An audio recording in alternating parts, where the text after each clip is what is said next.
వీటిలో breaking news చూస్తున్నాం. నయీం ఎఫ్ఐఆర్లో నల్గొండ జిల్లా ఎమ్మెల్సీ నేతి విద్యాసాగర్ పేరుండడం సంచలనం రేపుతోంది. ఇప్పుడు నయీం వ్యవహారాల్లో విద్యాసాగర్ పాత్ర ఏంటనేది ఇప్పుడు ఆసక్తికరంగా మారింది. ముందు నుంచి ఓ ఎమ్మెల్సీ పాత్రపై వార్తలు వచ్చినా ఎఫ్ఐఆర్లో నేరుగా పేరు పెట్టడంపై రాజకీయ వర్గాల్లో కలకలం రేపుతోంది. ఇప్పుడు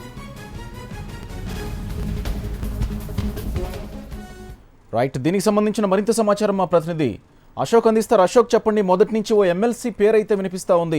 ఇప్పుడు నేరుగా ఎఫ్ఐఆర్లో నేతి విద్యాసాగర్ రావు పేరు చేర్చినట్లు తెలుస్తోంది. మొత్తంగా నేతి విద్యాసాగర్ రావు పాత్ర ఏంటని వార్తలు వస్తున్నాయి.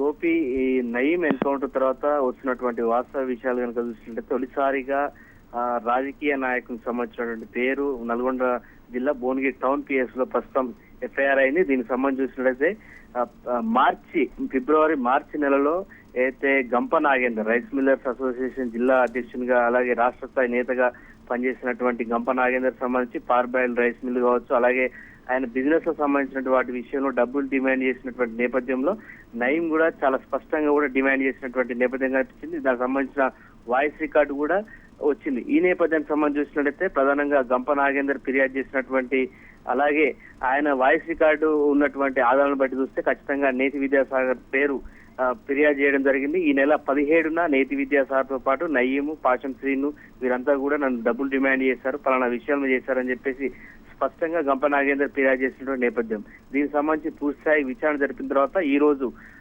భువనగిరి టౌన్ పిఎస్ లో నేతి విద్యాసాగర్ పై కూడా పోలీసులు కేసు నమోదు చేసినటువంటి సందర్భం కనిపిస్తుంది. మొత్తంగా చూసినట్లయితే నయీం ఎన్కౌంటర్ తర్వాత నయీంతో సంబంధం ఉన్నటువంటి పోలీసు అధికారులు కావచ్చు, రాజకీయ నాయకులకు సంబంధించి స్పష్టంగా విచారణ జరుగుతున్న నేపథ్యంలో తొలిసారిగా ఒక రాజకీయ నేత అలాగే ఎమ్మెల్సీ పేరు నమోదు కావడానికి కూడా సంచలనం రేపుతుంది. Gopi, thank you Ashok.